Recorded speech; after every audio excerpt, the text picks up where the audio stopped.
Welcome to the Maxwell Leadership Podcast. Our podcast is a podcast that adds value to leaders because we want you to multiply value to others. I'm Mark Cole, and today I truly can say that John Maxwell is a guy that adds value to leaders. He looks for ways to add value to leaders. And so today, John Maxwell is going to share a lesson on ethics in leadership and how those ethics begin to play out in the importance of good values and taking those good values and adding value to others. You've probably heard it before, but the golden rule states this: treat others how you would like to be treated. And after John's lesson today, I'll be joined by my good friend and co-host, Tracy Morrow, and we'll begin to discuss what John has shared with us today and then offer some practical advice on how you can apply it to your life and to your leadership. Now, if you would like to download our free bonus resource or watch this episode on YouTube, go to maxwellpodcast.com/value people. I have a request for you today before we jump into John, and give us some feedback on how you're doing. Wherever you listen to this podcast, wherever you subscribe, give us a comment, let us know how we're doing, give us some input, give us some insight on how we can impact and add value to you better. Because that is the name of the game. Great leaders value people. Here is John Maxwell.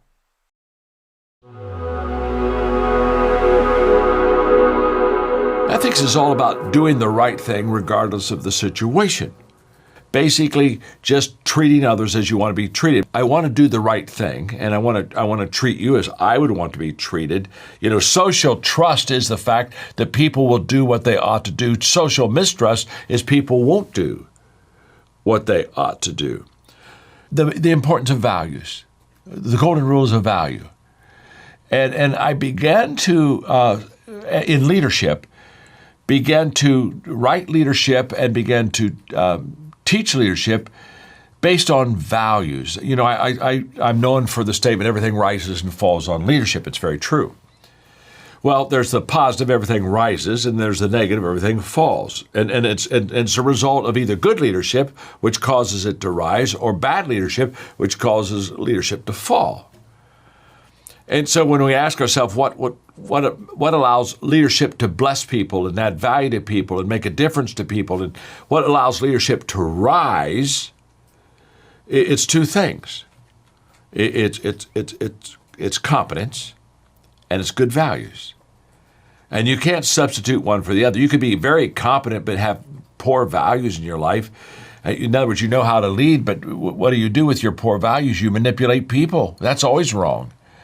And so it's not like, and by the way, you could have good values but not have leadership skills. So the good news is everybody loves you and values you, but you can't lead them anywhere. So when we talk about everything rises, it has to be competence and it has to be on good values. That's what allows leadership to rise.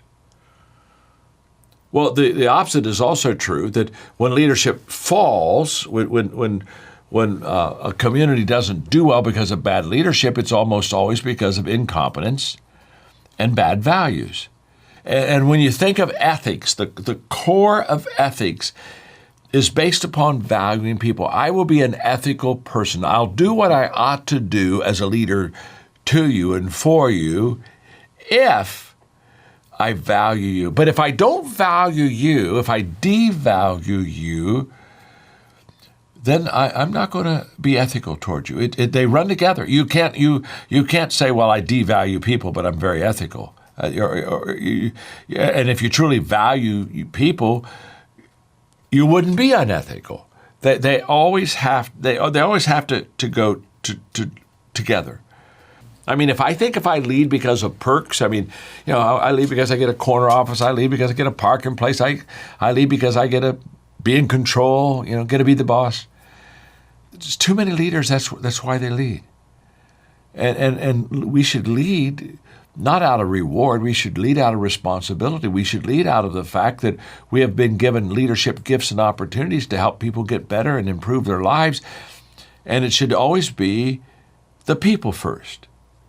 And so I think selfishness, power, I think pressure, I think I think pressure causes us to be unethical. So when I think of ethics, there are two important issues, I think, with ethics that you just need to make sure you have. And number one is you have to have a standard to follow. We've talked already about that, the golden rule. And it's a standard that we say, okay, this is how we should behave. This is what we ought to do. We all buy into the fact that we should treat others as we would like to be treated. Now, there are a few exceptions, but most people, they buy into that. That's a standard to follow.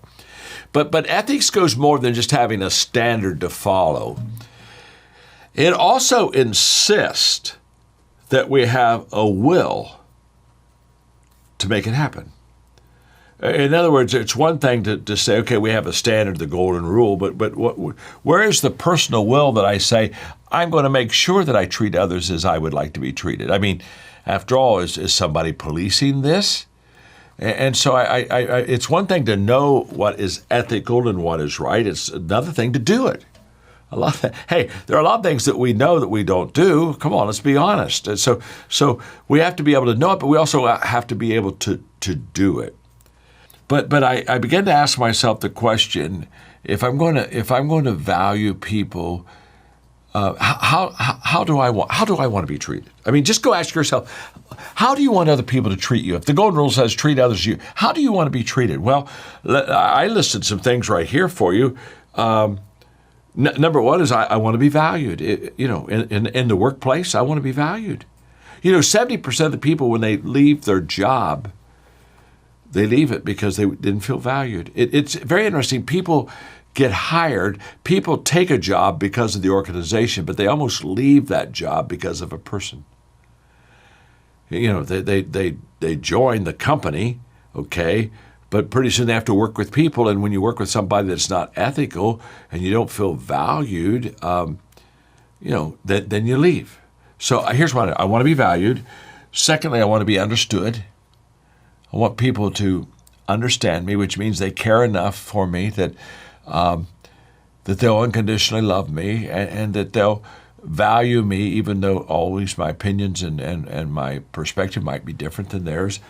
I want to be respected. I think we all want to be respected, which is always earned. Respect is always earned on difficult ground.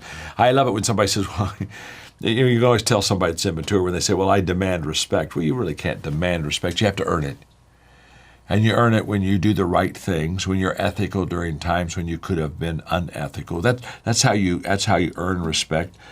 I want to be trusted. Wow, I want to be trusted. You want to be trusted. We all want to be trusted. This is so true, isn't it? We want to be trusted, and most of all, I don't want people to take advantage of me. I just don't want to. I want them to do right for me, and I want to do right for them. Now, all of this teaching on ethics and values became a catalyst for me. Mass movements don't begin with the mass. They begin with a few. But you get a few people that begin to talk about values and discuss them and ask questions and go out and try and come back and give answers of what worked, what didn't work. And all of a sudden there begins to be this magic of positive change in the lives of people. I think everybody wants to make a positive difference. I just think that most people don't know how. And I think most of the time we try to go big, and big is overwhelming. I didn't say change the world. That's too big. I just said change your world. And the core is values. Once people live and learn good values, they become more valuable, and then they begin to add value to other people. That's the way it works.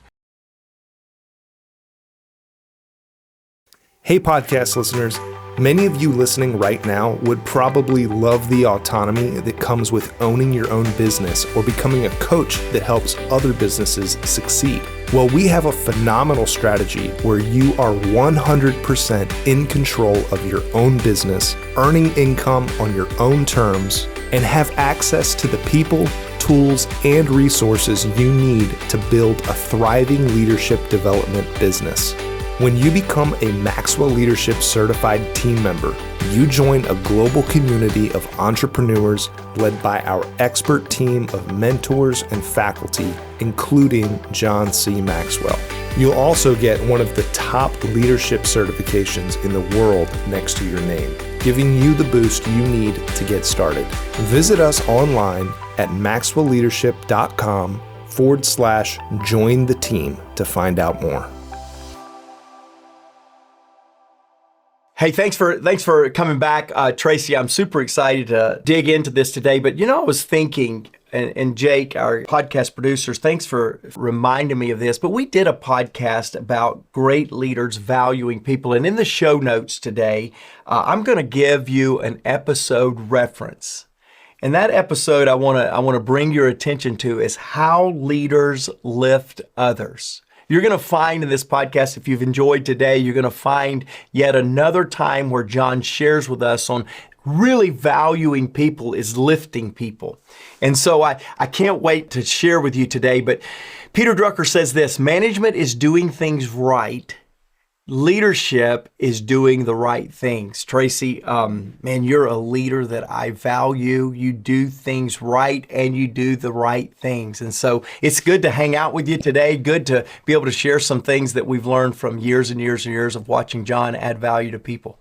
Yes, he sure does add value to people. And I think this is a great topic to dive into, ethics, because I think this is really a missing piece for people. I feel like in the old days, dating myself there with that terminology, but this was kind of something that was passed down from grandparents. And this is something that is perhaps missing today. And so I always love that we can dive in and hear your input and how you, with such close proximity to John, how you've seen John put this into action, being who John is, but how that's playing out in your leadership as well. So what John starts out talking about, treating others as we want to be treated. And so a lot of times in leadership and in business, we see people really looking out for number one. That's kind of what we tend to think of in clawing your way to the tops. But I'm curious, in the world that you live in and all of the top level leaders that you see both in the United States and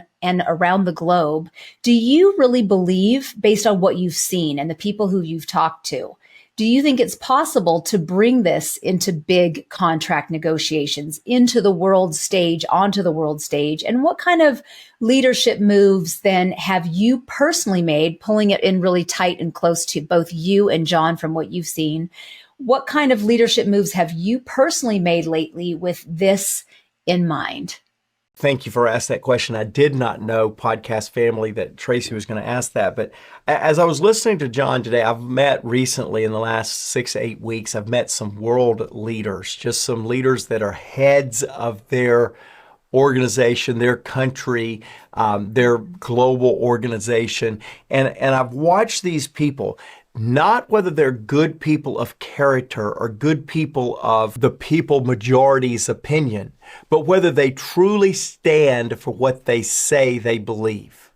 And I think what John is talking about here, so many times we talk about ethics, do to others as you would have done to you. I've watched some people really take a hard line with people. Maybe they're abrasive. And yet the thing that gets their attention the most is abrasive behavior. And today, I absolutely believe in morals and character and ethics as we normally interpret them. But today, as you asked that question, I thought, I want to talk for a moment about leaders that their actions match their words. Whether it's a political leader that talks about all of their agenda being for the people, or the political leader that says, hey, I'm going to take advantage of this policy, and I'm going to take advantage of this office, and I'm going to get as much as I can out of this office. I've watched leaders that ethically, in other words, they say what they mean and they mean what they say do what they say what they do. And I've watched leaders of every persuasion, of one side of the political landscape or the other side of the political landscape, actually gain social trust, not because they're a nice person, but because they say what they do. They do what they say.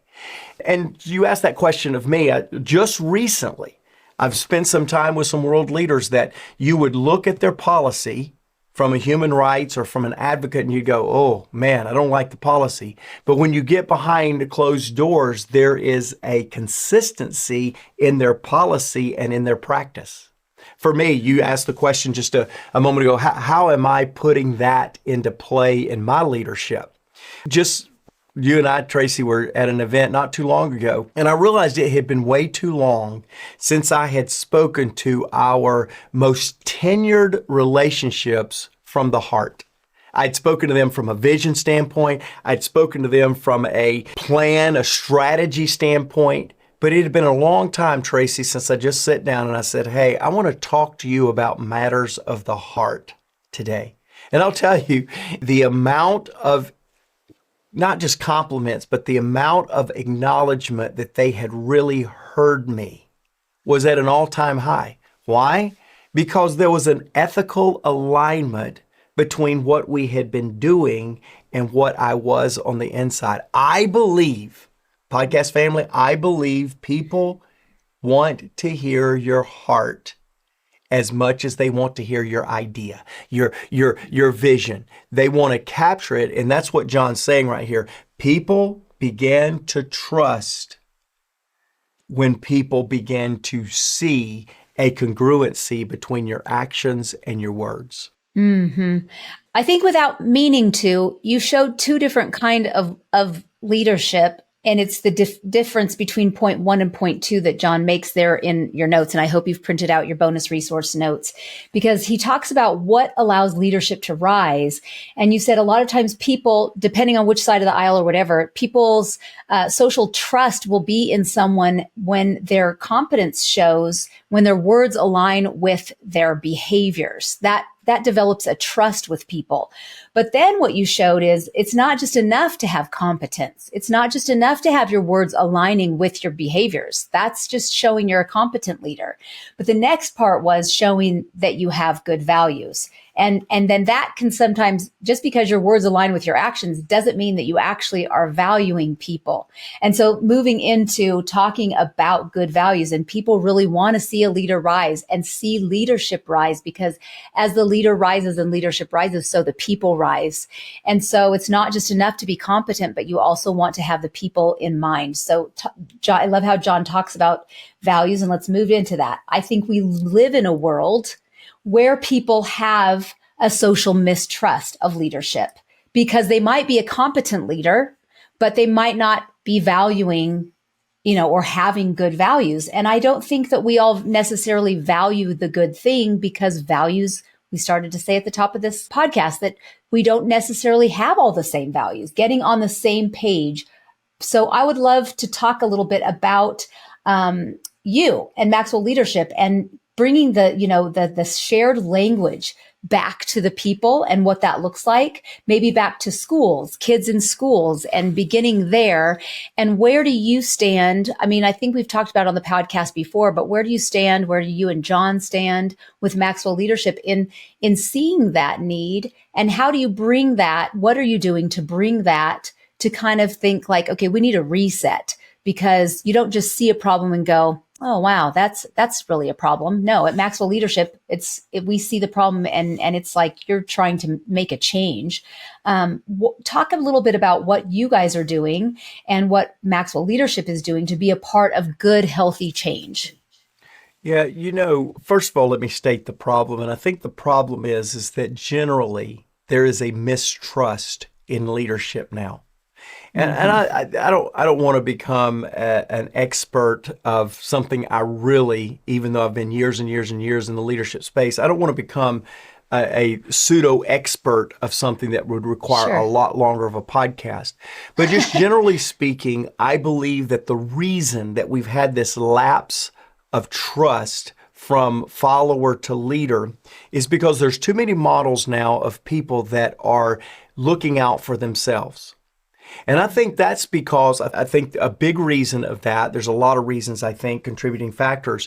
But I think one of those is the rise of social media.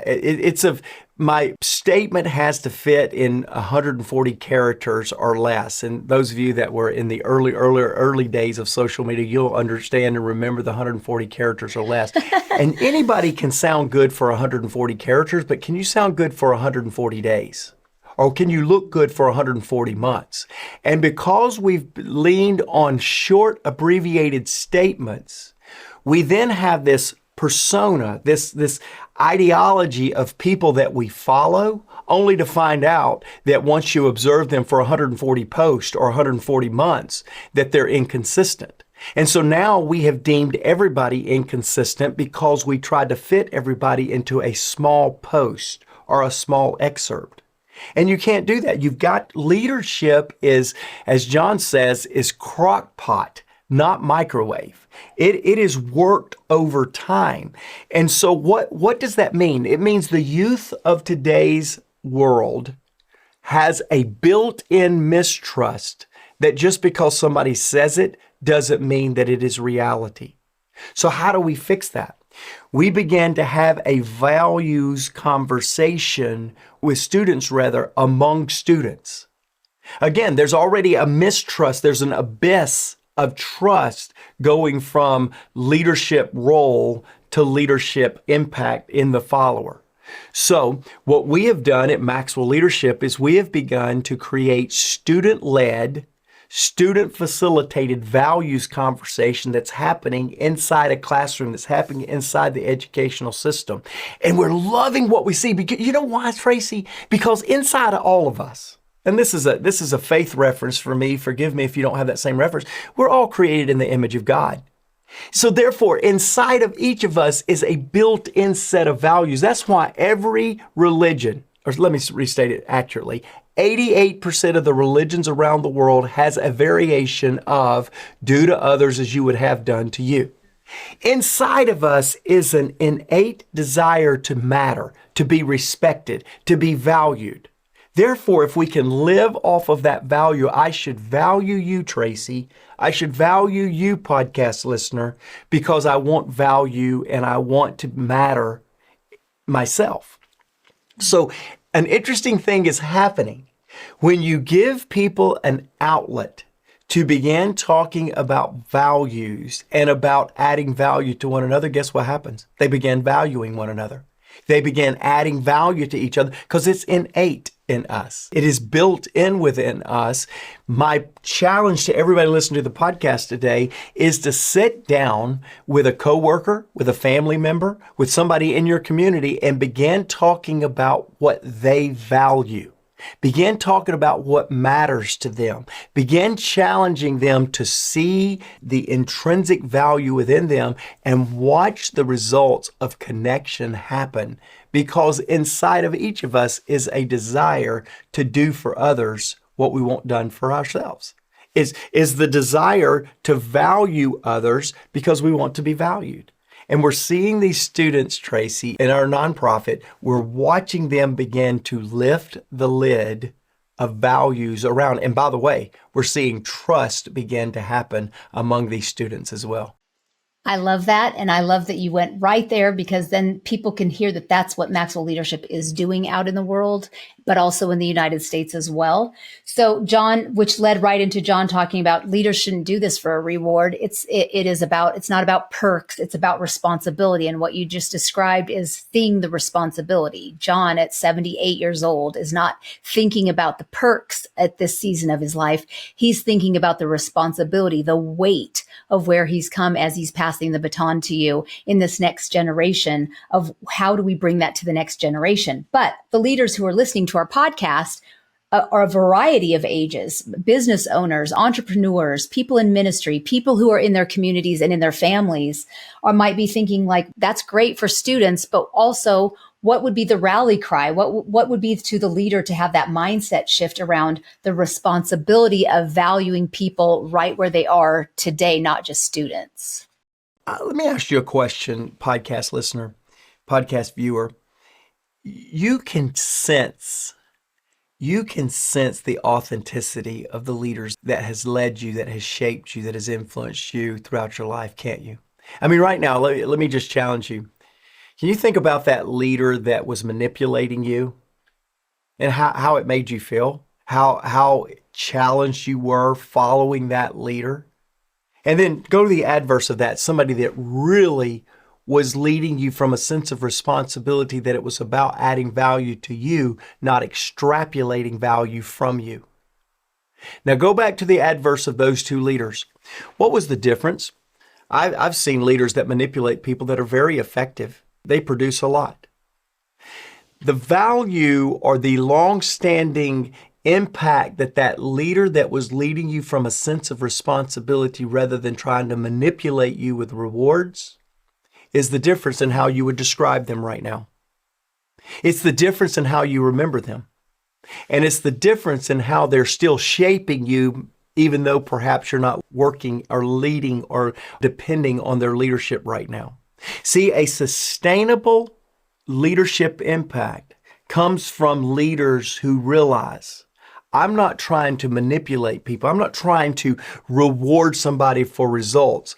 I'm leading them from a sense of responsibility that my leadership's long-term effectiveness is 100% based on my commitment to benefit the person that I'm leading rather than be benefited from the people that I'm leading.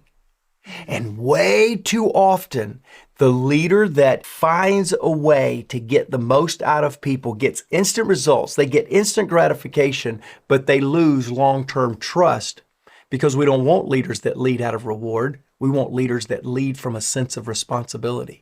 And you can tell the difference of somebody who is faking it. You know, that old saying, fake it till you make it. But Yep. you can tell somebody who really, truly values you versus somebody who is just sort of calling it in and faking it. And so as our time is closing out, I really, this whole ethics thing that John is talking about, that is really and truly something. If someone's listening and they're like, I really want to care about people more. Part of why I'm drawn to Maxwell leadership, why I'm drawn to Mark Cole, why I'm drawn to John Maxwell to be a mentor in my life, and why I listen to this is because I really and truly want to care about people. And one of the things John said in this, it was almost a throwaway statement. It was just tucked away in this podcast. And it just stood out to me. And I would love for you to just speak on it a little bit as we close. But he said, pressure causes people to be unethical. And I just thought that is really true because we haven't made decisions ahead of time and established things ahead of time. So under pressure, what comes out is what's truly inside of us. And so I'm just curious. I mean, you really do. It really does come down to if you're faking caring about people, that's going to come out. And so, but what are some things you have to establish those things before pressure comes in? So are there things that you have pre-agreed upon with yourself that when pressure comes, it's just your go-to, Mark, that you have either learned from John or learned from observing John, that you thought, that's something I want to take in and make a part of myself, that you've gone when pressure came up and you thought, wow, you've been pleased to see that it really became a part of you? Yeah, so I love that statement, by the way, that almost throwaway statement that pressure really gives us, I think John says pressure, it brings out sometimes the worst in us. I think it gives us an opportunity to bring the greatness out of us. To shine, yes. To shine. And so I do think that my nature works against me in times of pressure, and let me explain why.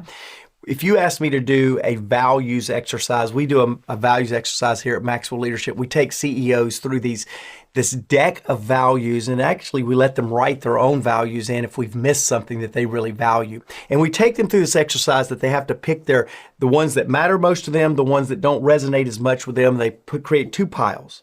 Then the ones that matter the most to them, we whittle it down to 10, then 5, then 3, and then ultimately 1. And watching people wrestle by giving up a value that really means to them so in exchange for one that just means everything to them is very interesting.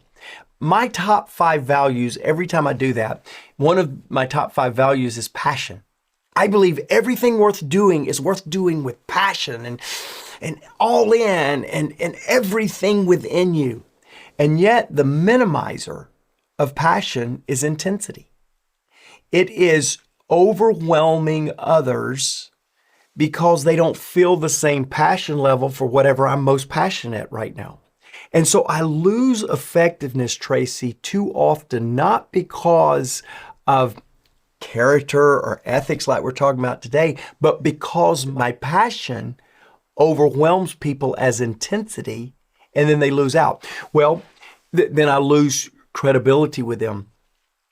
One of the time I get most passionate about is during the times of crisis, during the times of problems.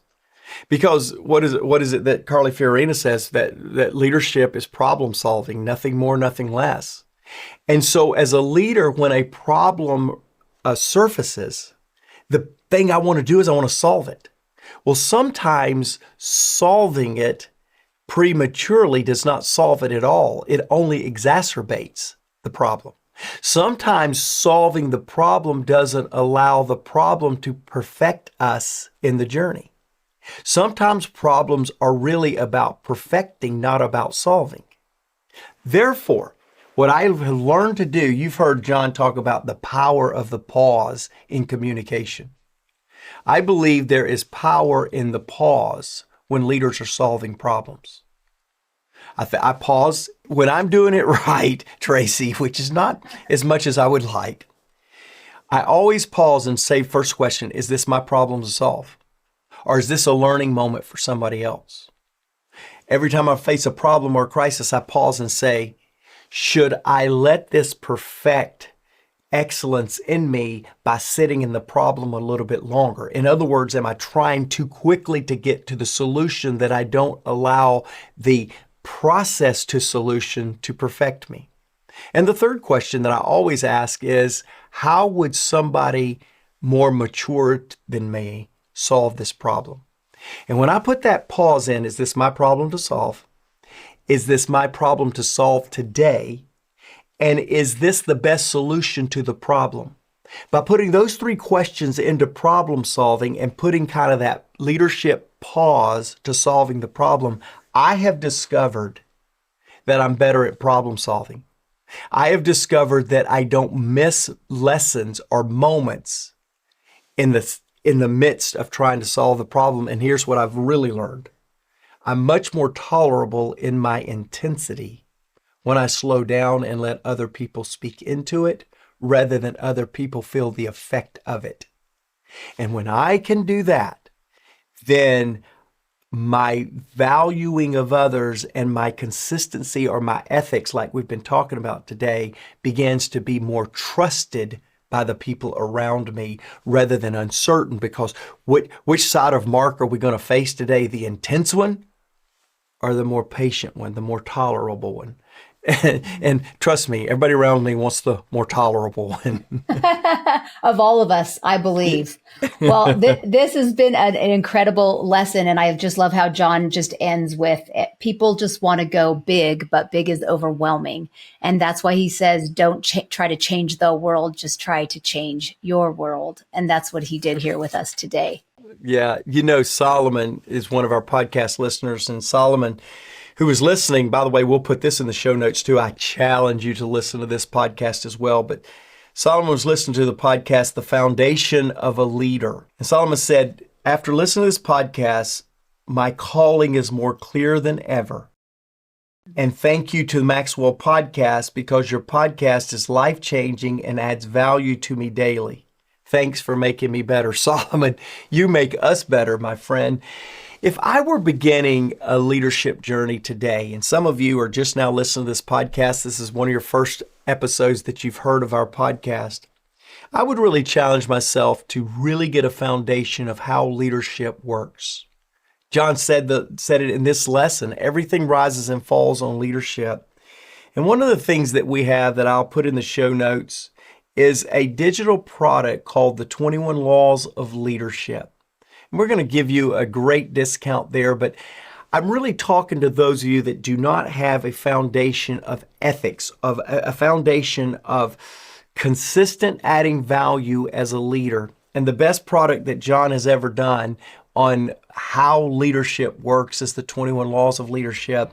And we'll put that in the show notes. We want you to take advantage of that. We do this because we want you to bring powerful, positive change to the world around you, because everyone deserves to be led well.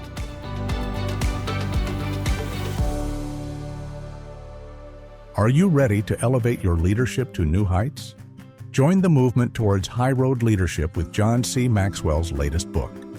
In High Road Leadership, John explores the power of valuing all people, doing the right things for the right reasons, and placing others above personal agendas.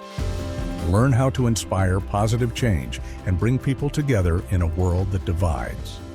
Order now and receive exclusive bonuses, including a keynote on high road leadership by John Maxwell himself and a sneak peek into 3 impactful chapters. Take the first step towards becoming a high road leader. Visit highroadleadershipbook.com to order your copy today.